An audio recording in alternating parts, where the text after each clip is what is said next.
చేసినటువంటి అభియోగాలు ఏ చెల్లెలకు కూడా ఇటువంటి అన్న దొరకకూడదు అని చెప్పి మాట్లాడడం జరిగింది. నేను అడుగుతున్నాను షర్మిలమ్మ గారిని, అమ్మా ఏం తక్కువ చేశాడమ్మా మీ అన్న నీకు? నువ్వేదో మాట్లాడితే విల్లు మా తండ్రి రాసినటువంటి విల్లు అని చెప్తావు. మీ తండ్రి విల్లు రాస్తే మీ తండ్రి విల్లు ఆయన సంపాదించినటువంటి ఆస్తుల మీద ఉంటుంది తప్పితే మీ సోదరుడు సంపాదించినటువంటి ఆస్తుల మీద విల్లు రాసేటువంటి అవకాశం ఎక్కడికైనా తండ్రికి ఉంటుందా? ఒకసారి ఆలోచన చేసి చెప్పాలా.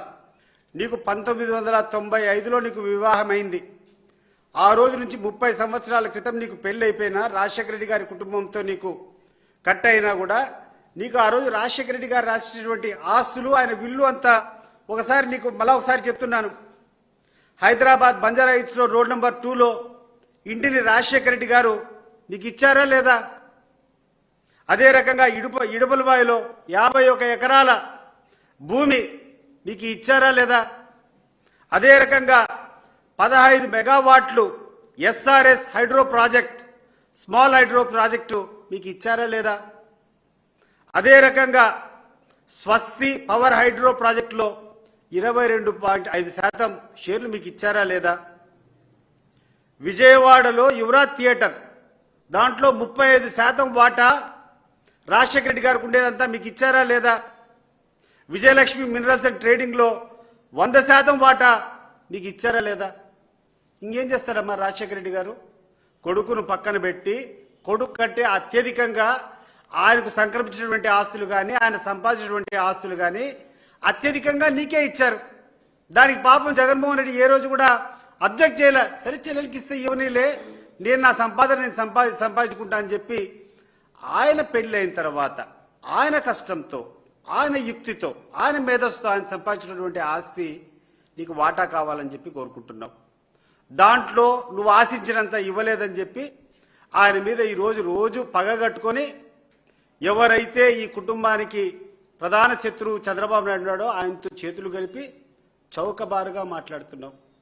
నీకు అర్థం కావడం లేదు తల్లి. చంద్రబాబు నాయుడు గారు నిన్ను ఈ 4 రోజులు ఉపయోగించుకున్న తర్వాత ఒక్కసారి నీలో పస అయిపోయిన తర్వాత నిన్ను తీసుకొని డస్ట్బిన్లో వేయడం ఖాయం. నువ్వు చాలా తప్పుడు వ్యక్తిని నమ్ముకున్నావు. ఈరోజు ఎన్నికల్లో నువ్వు ఖర్చులు పెట్టావు. డబ్బులు ఎవరిచ్చారు? ప్రపంచానికి అంతా తెలుసు. నువ్వు ఎన్నికల్లో ఖర్చు పెట్టినటువంటి ప్రతి పైసా నీకు చంద్రబాబు నాయుడు గారు ఇచ్చిందే. ఈరోజు సునీతమ్మ గారు మాట్లాడితే సునీతమ్మ గారు చేసేటువంటి ప్రతి అడుగులో చంద్రబాబు నాయుడు గారి హస్తము, లోకేష్ గారి హస్తము. ఎరకల నుంచి వీళ్ళు నడిపించేటువంటి విధానాన్ని ప్రజలు గమనించలేదనుకుంటున్నారా? మీరేమైనా ప్రజలు ఏమైనా గమనించలేదనుకుంటున్నారా?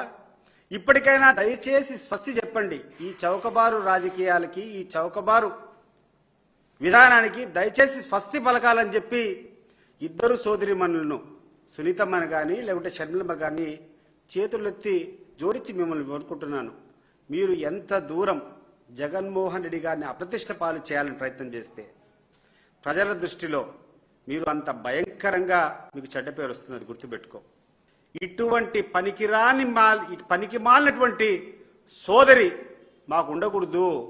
జగన్మోహన్ రెడ్డికి ఉన్నటువంటి పనికిరాని సోదరి లాంటి సోదరులు మాకొద్దు, సోదరి మనులు మాకొద్దు అని చెప్పి ఈరోజు ఆంధ్ర రాష్ట్రం అంతా వెనకాల గుసగుసలు ఆడుకుంటాడు. అది నీ చెవుకు చేరిందో లేదో నాకు అర్థం కావడంలే.